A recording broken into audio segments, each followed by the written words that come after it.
हो गया। जय हिंद। आज क्षेत्रमिति का बहुत इंपॉर्टेंट सवाल बता रहे हैं। क्षेत्रमिति घन, घनाभ और बेलन से, जो 10 क्लास में 13.1 चैप्टर में दिया हुआ है। इससे दीर्घ में पूछा जाता है 5 नंबर में, दीर्घ में। अब पहला सवाल देखना है, कह रहा है क्या कि दो घन जिसमें प्रत्येक का आयतन 64 सेंटीमीटर है, दो घन का आयतन है 64 सेंटीमीटर, जिसको जोड़ दिया गया है संलग्न फलक को और एक घना बना दिया गया है। तो कह रहा इसका पृष्ठीय क्षेत्रफल ज्ञात कीजिए।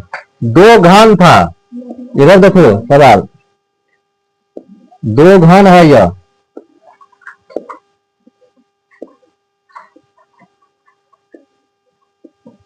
एक घन ये हुआ, एक घन ये हो गया।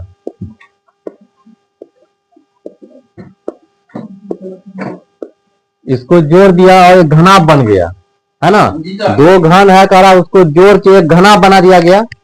दोनों का आयतन दिया हुआ है, इसका भी आयतन इसका भी आयतन दिया हुआ। ये घन था, इसको घना बना दिया, दोनों का आयतन दिया हुआ। तो पूछ रहा है इसके कुल पृष्ठीय क्षेत्रफल क्या होगा। तो ये था पहले घन, तो घन का आयतन दिया हुआ 64 सेंटीमीटर क्यूब, है ना। और घन का आयतन होता है भुजा क्यूब, भुजा क्यूब बराबर 64 सेंटीमीटर हो गया। तो इसका भुजा हो गया 64 का घनमूल, इधर जाएगा तो घनमूल हो जाएगा। इसका घनमूल निकल गया 4, 64 का घनमूल 4।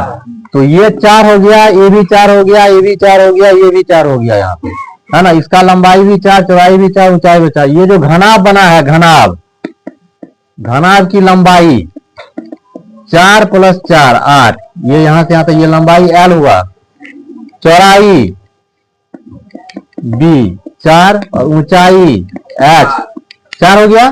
तो पूछ रहा ये घन था, घना बन गया, इसलिए घना बन गया कि इसकी लंबाई अलग हो गई, है ना। चौड़ाई जो है 4 और ऊंचाई 4 है, तो एक भुजा अलग हो गया, तो ये हो गया घनाभ हो गया, है ना।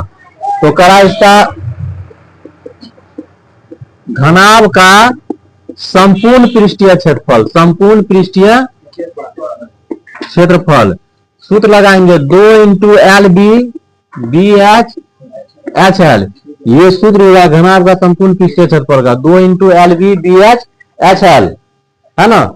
तो 2 L का मान 8 × 4, फिर 4 × 4 और HL 8 × 4, 8 चौके 32, 4 चौके 16, 8 चौके 32, 2 × 80 हो गया बराबर 160।